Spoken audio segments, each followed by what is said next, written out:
Apa khabar semua? Masih segar? Alhamdulillah. Pertama-tamanya saya memanjatkan rasa syukur kepada Allah Subhanahu wa Ta'ala kerana pada malam ini dapat bersama-sama menyertai program ceramah Mega PN Best. Dan daripada apa yang dapat saya saksikan di hadapan saya ini, sambutan agak luar biasa. Ramai. Mungkin kena nak dengar Tuan Guru kita menyampaikan ucapan dan ceramah sebentar tadi, dan mungkin juga nak tengok muka Abah yang agak sebagian sendiri rindu. Dah tua dah saya ni 75 tahun, tapi macam 55 tahun. Pertemuan pada malam ini amat penting kerana untuk beberapa jam kehadapan ini mungkin kurang daripada 32 jam tak silap saya, seluruh rakyat Malaysia yang berhak untuk mengundi akan keluar beramai-ramai pada 19 hari bulan untuk mengundi. Nampak mudah ya? Siapa yang berhak mengundi boleh samak dalam link yang disediakan oleh SPR, dan kita akan tahu di mana tempat kita mengundi dari pukul 8 pagi kalau tak silap sampai 6 petang. Bawa kad kenalan masuk ke tempat nak membawa undi. Nanti selepas undi dia selesailah dakwah hitam tu, nak bukti telah undi, selesailah tugas kita. Tetapi signifikannya ialah kerana ini pilihan gaya yang bagi saya lah antara yang terpenting dalam menentukan hala tuju negara kita 5 tahun ke hadapan. Kita sedar dalam masa beberapa tahun yang mutakhir ini, politik negara kita tidak stabil. Katanya 3 Perdana Menteri dalam satu penggal sebelum kita bubarkan parlimen. Entah kebetulan anak muar di seorang daripada 3 Perdana Menteri. Sekejap saja. Tapi setiap 17 bulan awak semua tak pernah menjamah nak jadi Perdana Menteri pun setakat ini. Itu satu daripada tanda ketidakstabilan, dan tidak adanya kestabilan politik dalam negara ini kesannya agak amat besar. Orang nak datang Malaysia ni nak tengok negara kita stabil, kerana mereka nak bawa uang yang banyak berbilion, melabur, bila kilang mengeluarkan produk ekspor, dan kita dapat nikmat daripada peluang pekerjaan dan negara membuat hasil cukai yang banyak. Itu penting. Tapi bila keadaan negara tak stabil macam yang kita saksikan sekarang, pelabur tak datang. Dia duduk di pintu tu nak tengok siapa kerajaan lepas ni. Kok kalau kerajaan tu dia fikir tak juga menjamin kestabilan, ada terpalit dengan rasuah, ada salah guna kuasa, dia lari. Dia pergi ke seberang sana dengan di Indonesia sebagai contoh. Pak Jokowi, apa pun kita kata Jawa, orang Jawa, tapi bijak menguruskan Indonesia dan tak menarik laporan yang besar nilai. Kerana Indonesia, apa pun kita kata, stabil, tak ada terganggu gugat, pentadbirannya berjalan dengan lancar, dan katanya Indonesia antara negara yang paling pesat membangun sekarang. Jangan kita pandang rendah. Ada kita juga banyak saudara mara kita di sana. Pak saya asal daripada Sulawesi, mak saya daripada Jawa. Jadi Bugis campur Jawa jadi Melayu. Saya cakap Bugis tak kerti, cakap Jawa sedikit saja, yang petahnya berbahasa Melayu. Itu kalau negara tak stabil. Jadi keputusan pilihan raya ini penentu stabil ke tak stabil. Itu soalnya. Kalau nak stabil tak, sebuah kerajaan itu tak boleh hanya ada 112 kursi. Saya jadi Perdana Menteri dulu 114. Inilah Tok Guru lah yang pendahulu saya. Dia kata Tassi, nak jadi Perdana Menteri sekarang saya nak sokong jadi Menteri. Ini sejarah sampai ke mati saya takkan lupa. Dan lepas menyokong saya dan Allah menjadi korban. Jadi kalau situasi tak stabil, kita nak cari jalan supaya menstabilkan keadaan. Dan cara untuk menstabilkan keadaan menunai tanggungjawab kita. Mengundi yang saya kata mudah ya. Tapi kesan pengundian tadi sama ada kita memilih wakil rakyat yang kita yakin dan percaya beramanah, bertanggungjawab, boleh buat kerja dan menguruskan negara dengan teratur dan cermat. Rakyat dapat nikmat dari kemajuan dan pentadbirannya. Kalau nakkan dia lebih stabil, Perikatan Nasional mesti menang katalah 130 kursi. Boleh tak?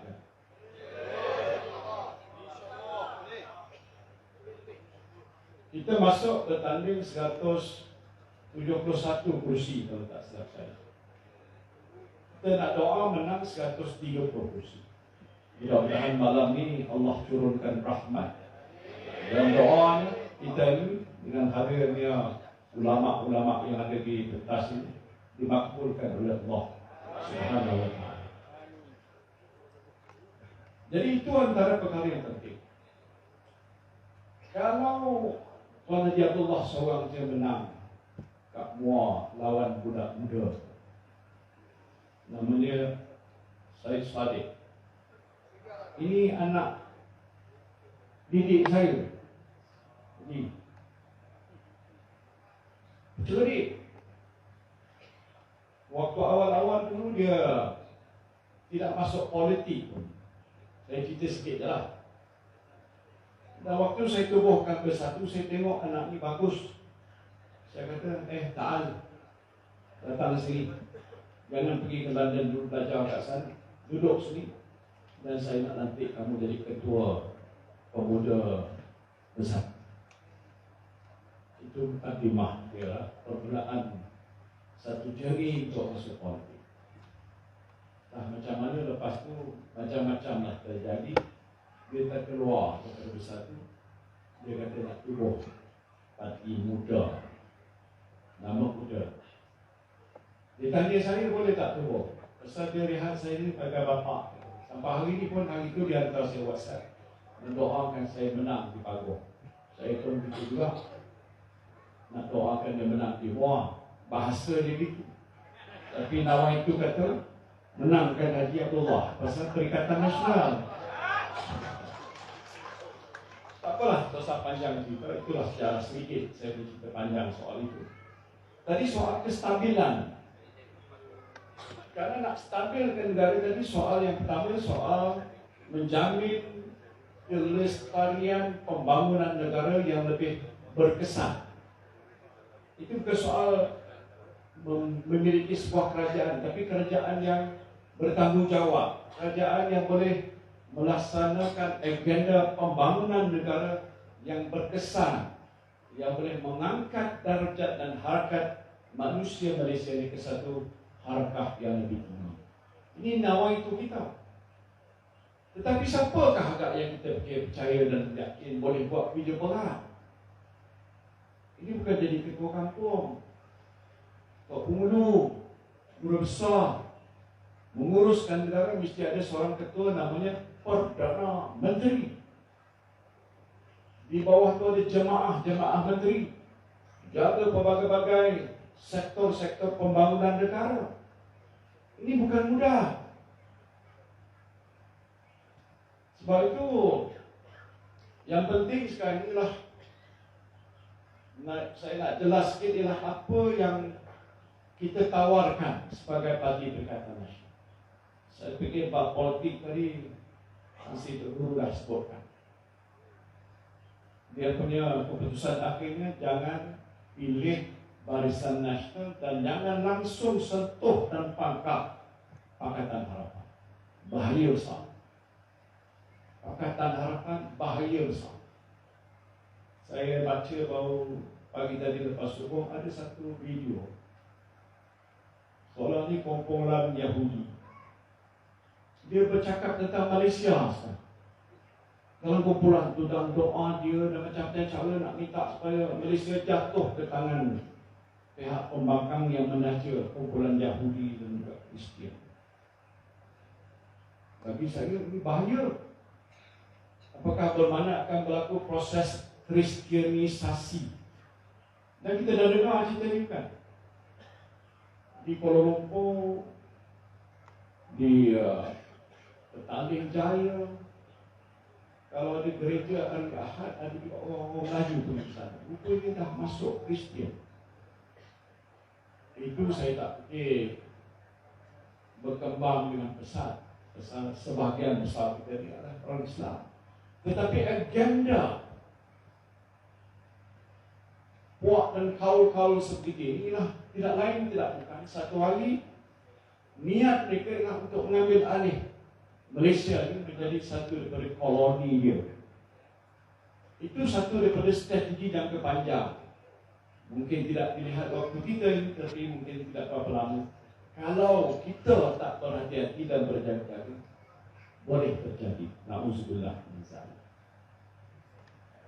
Sebab itu pertama tadi kalau BN dan juga UMNO yang menjadi teras, saya berada di situ lama. Ada makcik-makcik kat kampung, saya tanya makcik ni pilihan raya dah dekat. Makcik nak sokong siapa? Tan Sri lah. Oh ya, bagus. Habis nak pangkah mana? Pangkah Dacing. Ini cerita benar. Saya kata saya bukan Dacing lagi makcik. Kan bukan Tan Sri Dacing lagi dulu. Dah. Entah hikmahnya saya ditenang keluar ada UMNO. Tak jadi timbalan fungsi Barisan Nasional. Saya membentuk wadah baru yang dinamanya Parti Pertumbuhan Bersatu Malaysia. Sahabat Arif saya tak lagi lepas. Yang tak termimpi oleh saya, tapi hikmah dan sudah dibukakan hati oleh Allah SWT. Kita bergabung sebagai satu jamaah dalam saf yang sama. Ini contoh saja. Maknanya ada setengah orang tidak berapa memahami situasi politik sehingga diandaikan bahawa saya sebagai contoh masih kekal di situ. Saya sudah berhijrah macam sejarah Rasulullah berhijrah min Makkahil Mukarramah ila Madinatul Munawwarah, meninggalkan zaman-zaman hitam dan gelap kepada zaman cahaya yang terang benderang. Saya dah tinggalkan yang gelap dulu. Saya maju baru ke depan bersama dengan ustaz dan tokoh-tokoh yang besar di hadapan kita. Satu jamaah yang kita namakan Perikatan Nasional. Jadi yang penting sekali, kalaulah PN yang kita tahu sejarahnya lampau begitu lama, bukan terpalit, bergelumang. Siapa ada pakar bahasa sini? Terjemahkan. Terpalit itu macam palit sikit. Bergelumang penuh daripada hujung rambut sampai hujung kaki, dengan perbuatan-perbuatan kemungkaran dan salah laku, rasuah. Masya Allah, Malaysia sekarang ini dicap sebagai negara di mana rasuah yang terbesar berlaku di dunia. Kita orang NDB. Antara sebab yang saya dipecat pada jawatan Timbalan Menteri kerana saya menegur. Saya beritahu Datuk Seri Najib Perdana Menteri, bos awak, bahawa perbuatan ini salah. Usah nak ambil berbilion, sesin pun haram. Saya tegur ini kerana ini suatu penganiayaan pada rakyat. Malaysia sudah terbangun lama, khazanah banyak dikumpul bernilai berbilion ringgit. bukan untuk tujuan dirompak dan dicuri oleh pemimpin negara. Itu berdosa besar. Tapi apa terjadi? Bukan seorang, bukan dua orang, bukan tiga orang. Dulu waktu COVID ada apa dia panggil kluster tabligh. Adik saya ni ada tabligh. Mana dia seorang? Adi ni pun. Sama Datuk Guru. Waktu Adi. Tak tu Adi. Ya. Tabligh dia pergi berantau seluruh dunia ikut tuan-tuan dia. Dulu itu ada kluster mahkamah. Saya jadi Perdana Menteri dan mempusikan mesyuarat Majlis Keselamatan Negara waktu itu bincang macam mana nak menguruskan COVID. Tapi kali bukan soal nak menguruskan COVID, itu satu bab cerita yang lain. Tapi menguruskan masalah kes-kes yang berlaku disebabkan oleh pemimpin daripada UMNO dan Barisan Nasional yang sudah begitu teruk terlibat dengan kes rasuah. Sedang dibicarakan. Naik turun. Yang satu kes SRC dah selesai. Dia rayu, didapati bersalah, masuk ke Kajang, duduk sana selama 12 tahun. Penjara 210 juta denda. Saya tak pernah dengar dalam sejarah dunia macam itu. Berlaku di Malaysia. Kes 1MDB dibicarakan sekarang belum selesai lagi. Ada kes yang dikaitkan dengan Presiden UMNO Zahid Hamidi, belum selesai lagi. Itu yang cerita Tok Guru tadi bawa fail bertimbun-timbun. Kes dia saman saya pasal saya kata bawa fail ni ada di mahkamah. Tapi peguam saya kata tak apa, tak saya bercerita pasal ada dalam affidavit saya ada.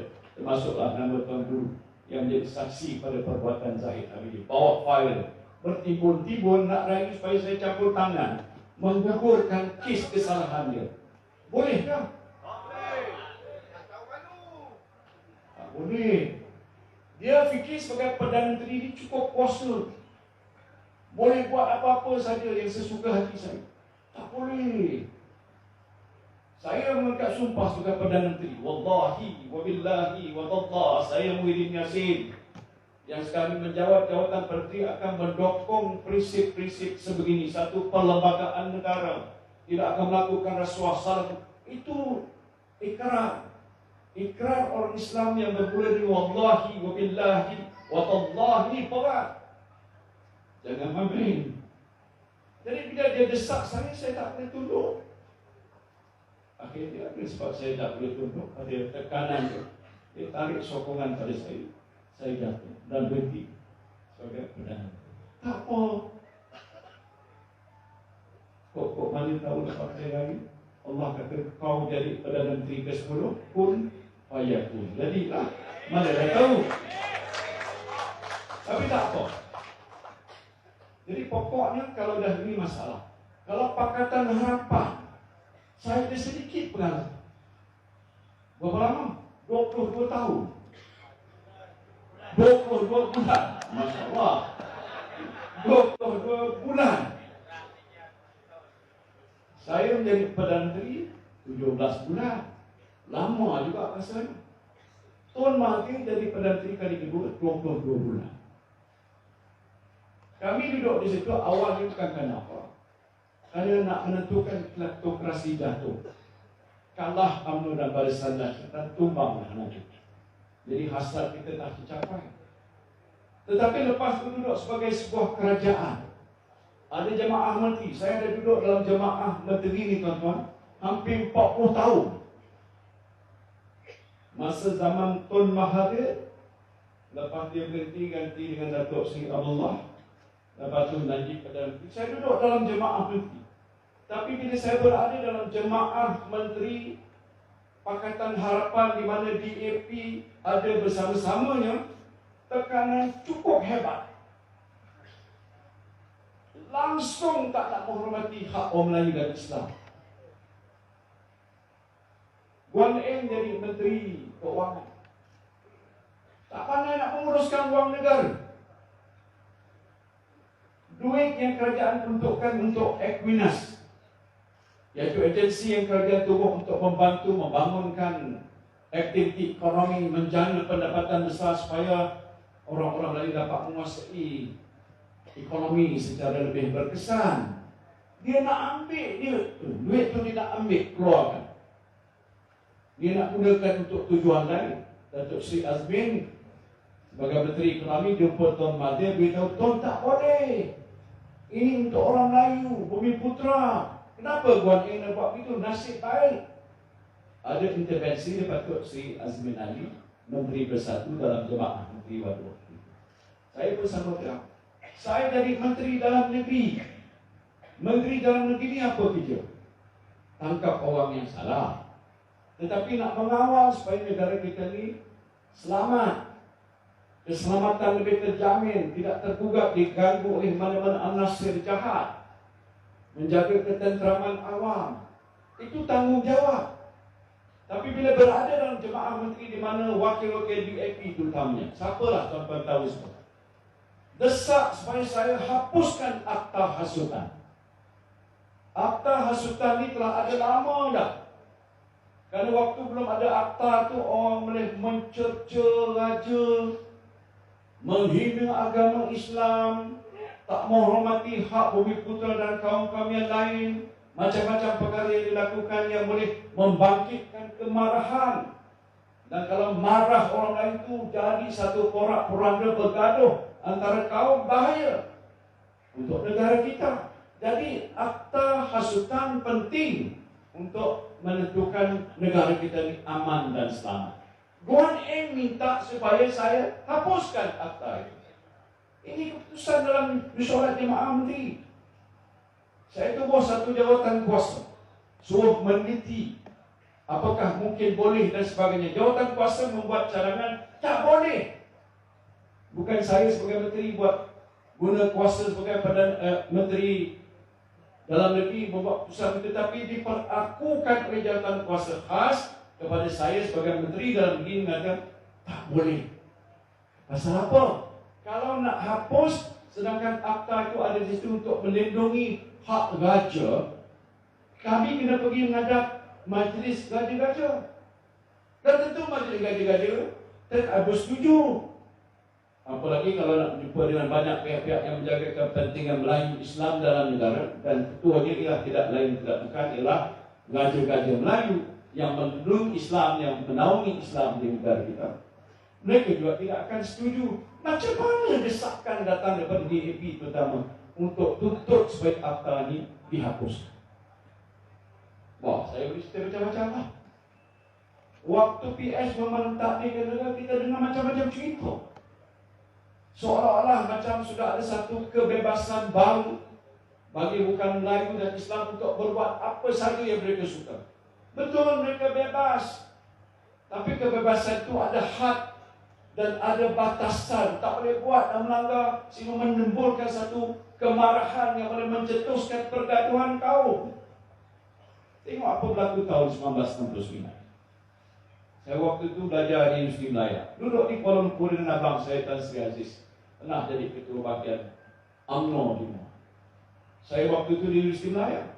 Saya lihat dengan mata kepala sendiri pergaduhan, pertempuran orang Melayu dan Cina dan India.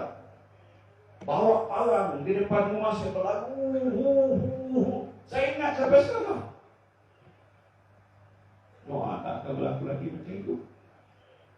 Tapi kalau tindakan yang DAP buat sampai itu, tak tahu langsung nilaian tentang hak kedudukan agama Islam, Sultan, Gajah-Gajah, orang Melayu dan orang bukan Melayu ada hak masing-masing.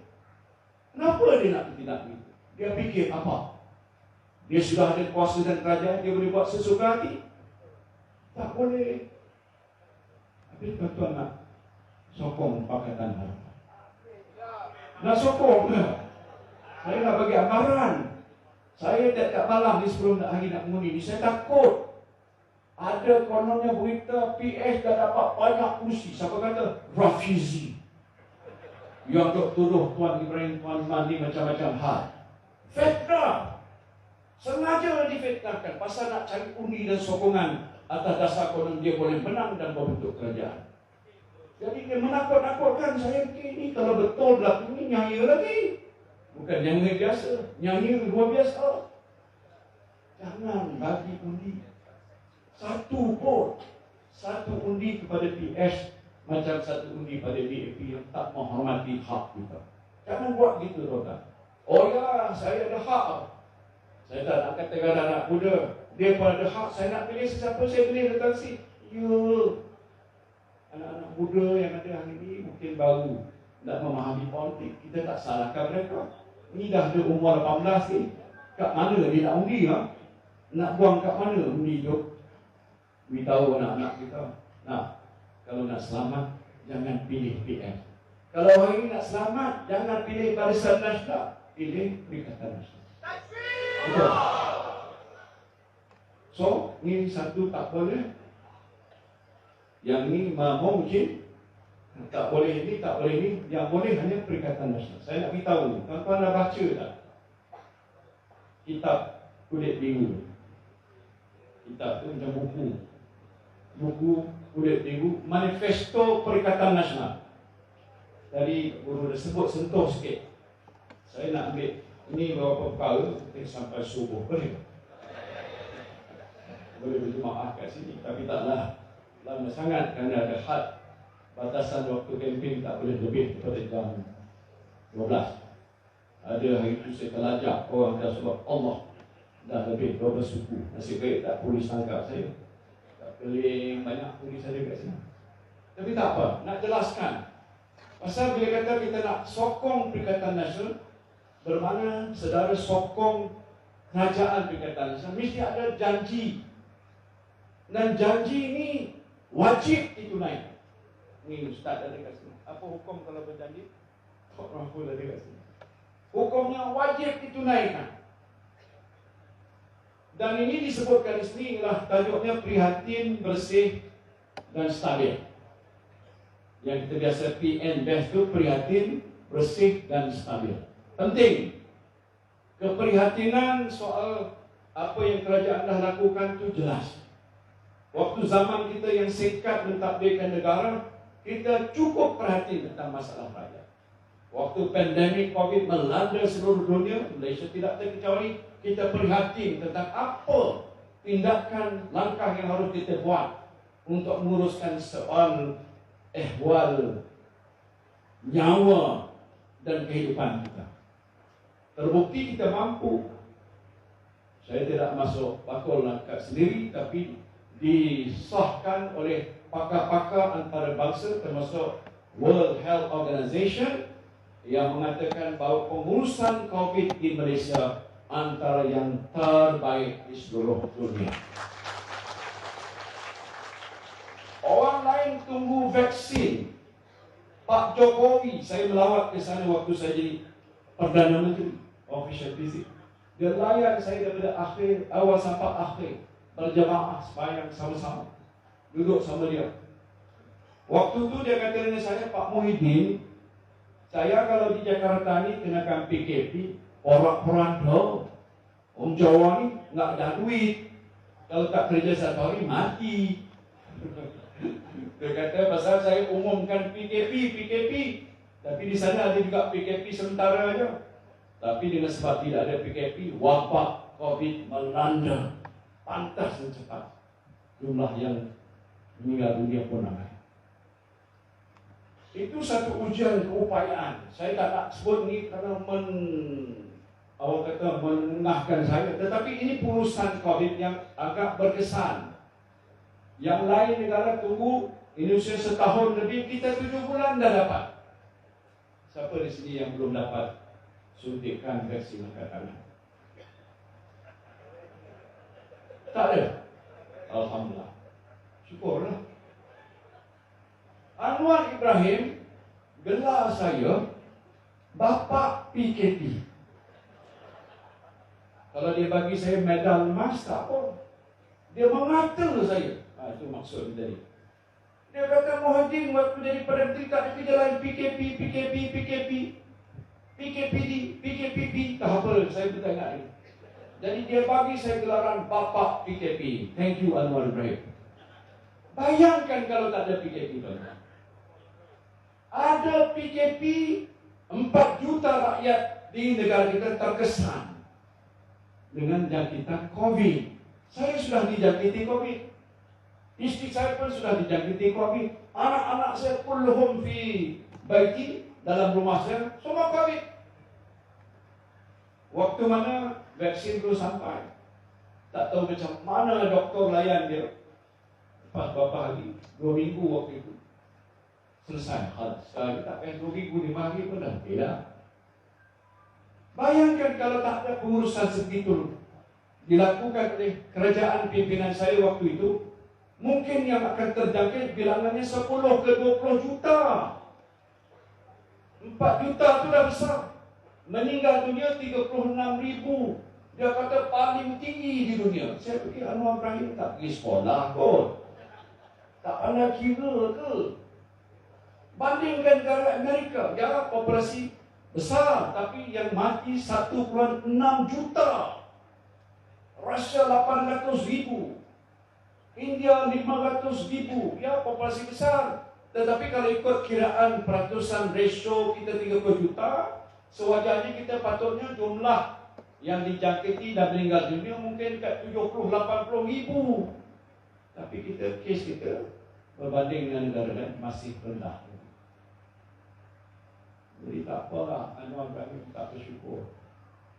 La in syakartum la azidannakum wa la in kafartum inna azabi lasyadid. Allah katakan, kalau kamu bersyukur atas nikmat yang aku bagikan kepada kamu, la azidannakum, aku akan tambah. Wa la in kafartum inna azabi lasyadid. Kalau kamu kufur akan nikmatku, maka azabku yang paling pedih. Harap Anwar Ibrahim baca ayat. Okay, nothing to do with BN, nothing with PS. Yang penting adalah soal tawaran dia. Saya ambil ringkas saja. Waktu kita pergi turun ke bawah, ada orang jumpa saya lagi, Tasri boleh tak bagi kami sekali lagi round KWSP? La ilaha illallah. Pasal waktu COVID dulu, tuntutan kerajaan waktu saya memimpin negara supaya diizinkan wang simpanan untuk jangka masa tua dikeluarkan sekarang, karena rakyat kata kami tak ada duit, kerja tak ada, perniagaan tak boleh, Makcik Tia, Pak Saleh jual kolok dan sebagainya, tak boleh berniaga. Contoh orang seperti kita minta supaya kerajaan benar. Kita setelah keluarkan iCitra, iSinar, iLestari, kalau tak salah 3 I ini dah keluar, banyak dah dapat manfaat. Tapi ada datang lagi kok pasal dekat Terengganu agak ni. Ini aku guna kesempatan dia nak jadi Perdana Menteri. Dia kata boleh tak keluar? Saya kata kalau dah dulu boleh, yang akan datang awak punya dia banyak lagi dalam tu. Adalah 10,000. 10,000 bukan 100,000. Dia nak tak keluar. Saya kata okey, kita buat keputusan, kita keluarkan nanti, insya-Allah. Mesyuarat jemaah putih pertama, kalau kita menang untuk kerajaan, antara yang pertama yang kita lakukan ialah bagilah KWSP bersasar sebab bercepatnya boleh. Satu. Kedua, cost of living allowance. Penjawat awam tak elok dengar. Ini dibayar oleh kerajaan untuk meredakan soal tekanan hidup disebabkan oleh inflasi. Sekarang antara perkara yang terbeban di atas kepala kita dalam masalah kos sehari hidup. Apa yang tak naik? Kapal Jawa, Bukit Mor, Muar, Johor, apa tak naik? Semua naik. Pasal tuan-tuan sokong Barisan Nasional, barang naik. BN barang naik, barang naik, barang naik. PRN itu pun pilih BN, barang naik. Tak ada dengar apa barang turun. Harga ayam yang patutnya stabil naik juga. Pasal bahan makanan ayam terpaksa import daripada luar negara disebabkan ada berlaku peperangan di Ukraine dan Rusia, terjejah rantaian bekalan dan bahan-bahannya sudah meningkat harga, maka bawa ke Malaysia nak bagi ayam makan, ayam pun makan, harga ayam sudah naik lebih tinggi daripada biasa. Itu satu masalah inflasi. Jadi kita bagi pola. Kita kata kalau kita naik jadi kerajaan, semua pegawai kerajaan yang layak mendapat pola naikkan kepada lebih RM100 daripada yang sedia ada. Dah berpuluh tahun tak naik. Ada juga yang mempelih, alah sikit sangat nanti. Oh, kau kira sikit. Berapa pejabat awam yang layak mendapat pola? Kalau di gandakan dan jumlah 100 ringgit berapa ratus juta yang berada. Tapi setidak-tidak permulaan, kalau selepas ekonomi kita sudah bertambah baik, pendapatan negara meningkat dan bertambah, saya tahu soal itu kerana saya menguruskan juga keuangan negara, maka mungkin kita akan tambah lebih banyak lagi di masa akan datang. Kemudian dalam waktu COVID yang kita masih hadapi sekarang, walaupun dah reda, jumlah orang kita yang jatuh miskin dah bertambah lagi.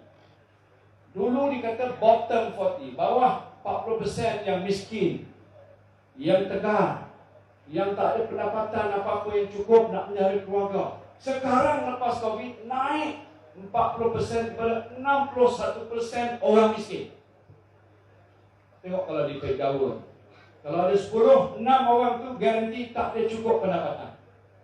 Tertekan lagi dengan sebab masalah kos harga hidup yang tinggi, masalah inflasi yang melambung. Jadi kita cadang ke sini supaya kita wujudkan satu agensi. Ini dibuat di Australia. Bermakna kalau dalam kalangan penduduk kita di sini jatuh miskin, dulu sekarang ini dia mungkin miskin, mudah miskin, ada diistilahkan. Lepas tu dia jatuh miskin, sistem ni akan dapat kesan dia supaya dalam tempoh yang cepat orang seperti ini boleh kita bantu dengan bantuan-bantuan yang tertentu. Itu langkah yang kita nak buat. Moratorium tadi yang saya dah sebut. Apa makna moratorium? Tangguh bayaran bank. Sebahagian kita ni meminjam wang pada bank untuk niaga. Beli rumah pun pinjam duit pada bank. Mungkin sebahagian ni adalah untuk syariah compliant. Tak apa. Ataupun kita beli kenderaan. Biasa orang beli kenderaan tak ada yang bayar cash. Kena ambil finance daripada finance company dan sebagainya. Bila masa pandemik COVID, bank tuntut supaya bayar. Kita tak ada niaga. Hasil pendapatan tak ada. Sekarang pun, walaupun ekonomi dah buka balik, perniagaan belum lancar. Siapa sini berniaga? Kau okey berniaga? Tanya orang berniaga. Dia kata beritahu saya, Tansi, thank you dah buka ekonomi. Tapi saya belum boleh berniaga. Kenapa? Karena permintaan barang saya tak cukup. Pekerja tak ada. Macam-macam cerita. Habis bank minta saya bayar. Kalau saya tak bayar, tak lama saya bankrupt. Apa kita boleh buat? Sebab tu waktu zaman COVID, saya bagi moratorium. Moratorium ni tak kena duit apa-apa. Kerajaan tak payah keluar. Ia keluarkan duit bank. Kalau duit bank, kalau kita kata nak moratorium, bank negara je lepas Menteri Keuangan beri arahan, beritahu pada bank, jangan ambil duit. Tempohkan 6 bulan, lepas tu barulah pungut balik. Bank tak rugi. Cuma bayaran pada bank itu ditangguhkan supaya orang yang meminjam tak menanggung beban hutang kerana perniagaan mereka sudah jatuh dalam proses. Saya sebutkan tadi di Ledang, depan saya ramai orang Cina. Kalau kita dalam pentadbiran yang lepas bersikap anti sesuatu kaum, maka tentu kalau di waktu susah tu saya kata engkau ni Melayu ke Cina? Muka macam Cina, engkau rapat dulu. India, ambat dulu. Menteri Pengangkutan Presiden MCA dalam ucapan akhir sebelum saya menghadap Agong menyerahkan surat letak jawatan, kami bagi peluang kepada semua menteri-menteri untuk bagi ucapan pendek nak menyatakan apa pandangan mereka. Wee Ka Siong yang juga bertanding sekarang ini di Air Hitam, menyatakan, dia kata, "Sir, this is the first cabinet that I have been in where nothing is discussed about race." Maksudnya ialah inilah jemaah menteri yang dihadir dan dalam kabinet banyak dia sudah hadir, di mana isu berkenaan dengan kaum tak pernah kita bincang. Apa maknanya? Kita tidak melihat pada bulu. Kita tak melihat pada kaum-kaum. Kita lihat pada semua di zaman susah. Melayu susah, India susah, Cina susah, orang-orang Thai, orang asli susah semua. Kita bantu semua. Ini konsep adil. Dalam Islam itu penting. Buat sesuatu secara yang adil. Kita buat. Jadi kalau begitu sekarang ini ada soal moratorium, ini antara perkara yang pertama yang dapat. Nak menyediakan 1 juta peluang pekerjaan baru. Penting. Dalam tempoh COVID, saya create 530,000 peluang pekerjaan. Dah jenuh nak tepuk tangan dah malam. Letih lah soalnya. Saya kata kalau pilih Perikatan Nasional, kita sediakan 1 juta peluang pekerjaan baru. Berpendapatan tinggi, bukan macam kerja-kerja buruh kasar. Itu perlu ada, tapi yang nak create lah kerja-kerja yang berpendapatan tinggi supaya anak-anak kita yang keluar daripada universiti lulus jadi engineer ataupun jadi arkitek ataupun jadi doktor, bekerja di swasta dan kerajaan, pendapatannya adalah lebih tinggi daripada apa yang besar. Itu penting bagi kita. Saya cadangkan dalam manifesto ini semua ada kaitan. Kita keluarkan satu kad prihatin nasional. Apa tujuannya? Untuk memberikan akses pada perkhidmatan kesihatan. Siapa di sini yang sihat tak pernah sakit angkat tangan? Semuanya. Kadang-kadang sihat, kadang-kadang tak sihat. Biasa kita pergi doktor, pergi klinik, pergi hospital. Belum ada lagi tawaran sebegini dibuat oleh mana-mana kerajaan. Kita PN nak tawarkan kad prihatin nasional. Saudara boleh pergi ke mana-mana, hospital awam dan swasta dapat rawatan secara percuma. Jadi saya sebut tidak ingat bila nak pangkah tu ada tawaran ni, kau tak pangkah tak saya, aku tak menang, tak dapat apa-apa tu. Ada masalah juga waktu susah ni, mak bapak nak bayar kos pengangkutan pun, anak-anak pun tak ada duit. Saya tawar ke sini, perkhidmatan bas sekolah dan pusat penjagaan percuma. Ya, tak payah tepuk. Masalah belia ada dalam manifesto kita ni. Tapi saya sebutkan satu saja. Skim perumahan mikro belia mampu sewa. Belia kita ni biasa dah keluar dari universiti nak bekerja, nak duduk rumah, dia nak cari rumah sewa lah. Kalau di bandar, bukan di Paik Jawa ke Bukit Mor ni, sewanya mahal. Bukan 200-300, tak boleh. Puan-puan ke 700-800 ribu, 1,200 sebulan. Belia tak nak duduk rumah besar dengan bilik 3-4 bilik ke 8 bilik. Dia nak 1 bilik saja, dia bujang. Jadi kita fikir itu satu tawaran yang sesuai. Kita kata kalau ada keperluan anak muda, kita sediakan skim mikro untuk perumahan belia yang sewa dengan kos yang tidak terlalu mahal. Dalam pelajar yang menjalani latihan amali praktikal di sektor awam, kita naikkan 1,200. Mengurangkan bayaran balik pinjaman PT-PTN 25%, kita bagikan diskaun. Insentif khas bernilai RM1,000 pada pekerja sektor ekonomi gig. Gig ekonomi yang melanjutkan pengajian dalam kursus terpilih di institusi pengajian tinggi yang diiktiraf. Kita bagi dia bantuan RM1,000. Tawaran untuk wanita, kerana tanpa wanita siapalah kita. Sebab itu kita tawarkan antara lain itu mana yang dah sedia ada kekal, tambahan pada yang sedia ada, iaitu dana Nita Wanita Bangkit Berniaga. Kita nak wanita jadi usahawan yang berjaya. Dia boleh dapat bantuan pinjaman tanpa faedah sampai maksimal RM20,000. Tapi kalau orang di sini nak jaga, dia boleh mohon dapatkan pinjaman dan tak dikenakan apa-apa faedah. Itu tawaran yang agak menarik. Sokongan, sistem sokongan pada wanita, intervensi untuk memastikan sasaran wanita dapat 30% dalam pekerjaan sektor awam dan swasta. Dah ada dasar tapi tak berjaya dilaksanakan. Kita nak buat begitu. Lepasan cukai tambahan RM1,000 pada semua wanita yang bekerja. Kalau wanita bekerja ada pendapatan, kita potong RM1,000, jadi tak dikenakan cukai di atas pendapatan RM1,000 yang disebutkan tadi.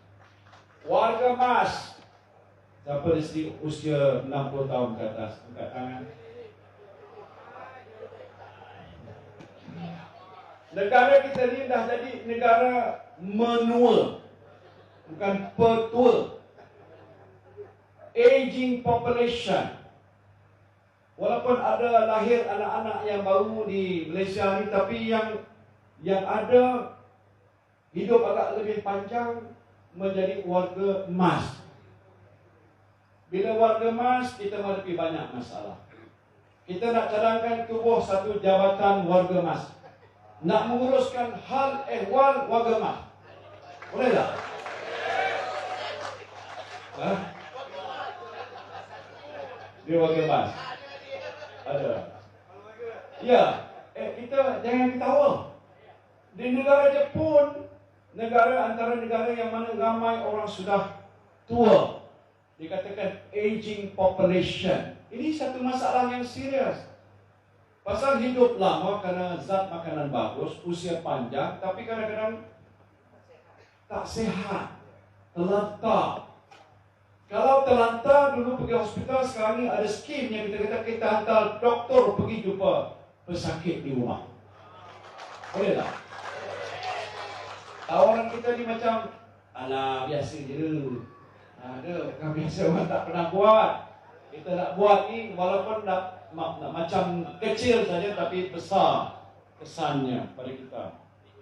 Dan berkaitan dengan tawaran untuk orang kelainan upaya, tawaran untuk Bumi Putra. Dulu ada dasar ekonomi Bumi Putra, supaya ekonomi Putra ni meningkat naik 30%. Kalau saudara masih ingat dulu, 20 tahun lamanya, tak sampai 30%. Hari ini sudah mengecil. Saya fikir tak sampai 12%. Makin lama makin mengecil. Waktu mana kek ekonomi makin membesar. Patutnya kita membesar. Tidak. Dalam kek yang besar, kita punya peratusan yang kita dapat hanya lebih kurang 12%. Ini satu dasar yang perlu kita kaji balik. Waktu saya jadi menteri dulu dan menaja apa yang saya sebutkan wawasan kemakmuran bersama, Shared Prosperity Vision. Saya nak cadangkan kepada pimpinan Perikatan Nasional, kita jadikan ini sebagai dasar kita. Shared Prosperity Vision, ya, wawasan kemakmuran bersama. Mana jangan kau makmur, aku miskin. Semua mesti makmur. Melayu, Cina, India mesti share together, supaya prosperity dalam negara kita ni dikongsi sama-sama dengan kaum dan bangsa yang lain. Boleh tak? Saudara, saya tak nak cerita panjang, tapi buku ni baca. Kalau kat sini apa cerita? Orang sini ada menjadi pekebun kecil getah tak? Kelapa sawit ada tak? Kelapa sawit okey sikit, harga baik. Tapi banyak orang dah tebang kelapa sawit tanam Nusantara. Itu lagi cerita lain. Getah, sebahagian besar pekebun kita terlibat dalam tanaman getah. Harga getah sekarang ini kata turun ke paras yang rendah. Tak silap saya RM2 ke sekilo. Kita nak carangkan supaya kita kenakan satu harga lantai. Makna apa persituasi dunia, harga macam mana naik pun dia tak boleh turun daripada paras yang ada sekarang. Adakan lantai, floor price. Katalah RM2.80 ke RM2.50. Jadi tak, bila dijual di pasaran, peniaga peraih tak boleh beli dan bayar harga lebih rendah daripada harga lantai. Itu cadangan kita untuk soal industri getah dan sebagainya. Kalau nak bincang soal penanam padi, rancangan tanah Felda, semua ada di sini.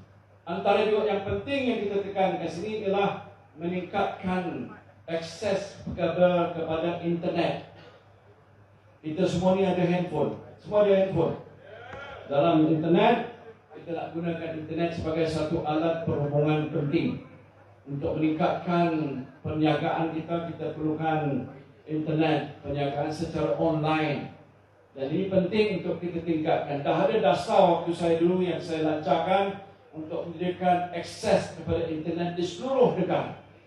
Di bawah jendela program. Sebahagian sudah berjalan, tapi belum selesai kesemuanya. Kita nak tentukan di mana saja kita berada, kemudahan internet itu dapat kita gunakan secara yang maksimum yang terbaik. Terutama untuk perniagaan, untuk pendidikan, ini penting. Saya rasa sedih di mana itu di Sabah ke, tak silap saya, anak kita terpaksa panjat pokok di Sarawak ya. Nak dapat akses pada internet, dia kena naik atas pokok baru dapat connectivity. Jadi saya jumpa keluarga ni waktu saya melawat ke Sarawak dulu. Kesian jawabnya. Kita dah cari usaha supaya dipercepatkan perhubungan antara kita menerusi internet itu diperbaiki. Dan sudah disediakan satu peruntukan. Cadangan saya waktu mana kita mentadbir negara insya-Allah akan datang, kita akan sediakan peruntukan yang lebih besar. Jadi saya tak payah cerita. Di sini saya ringkas, dia kata ada 12 tunjang. Tunjang itu mana yang jadi induk. Ada 30 pendekatan, approach yang kita gunakan. 234 tawaran. Bukan sedikit, banyak tawaran. Dan saya dah kaji apa yang ditawarkan oleh Pakatan Harapan, apa yang telah ditawarkan oleh Barisan Nasional. Saya fikir, dan ini telah disahkan oleh banyak pakar-pakar yang menilai ini tawaran Pakatan Nasional lah tawaran yang terbaik. This is the best offer. Jadi kalau saudara memikirkan soal ini, dan ini memang penting untuk meningkatkan kehidupan kita dan taraf hidup kita, menerusi kerajaan yang beramanah dan bertanggung jawab, maka pastilah kita nak memilih Pakatan Nasional. Jadi itulah saja yang nak sebut di sini. Saya doakan mudah-mudahan Walaupun kita dekat sini menang dan seluruh negara calon-calon Pakatan Nasional mencapai kejayaan yang cemerlang, supaya kita akan bentuk sebuah kerajaan yang adil, yang saksama, yang bertanggung jawab, yang beramanah. Ini kita akan laksanakan insyaAllah selepas 19 bulan yang akan datang. Terima kasih. Wabillahi taufiq wal hidayah. Wassalamualaikum warahmatullahi wabarakatuh. Perikatan! Perikatan! Perikatan! Takbir!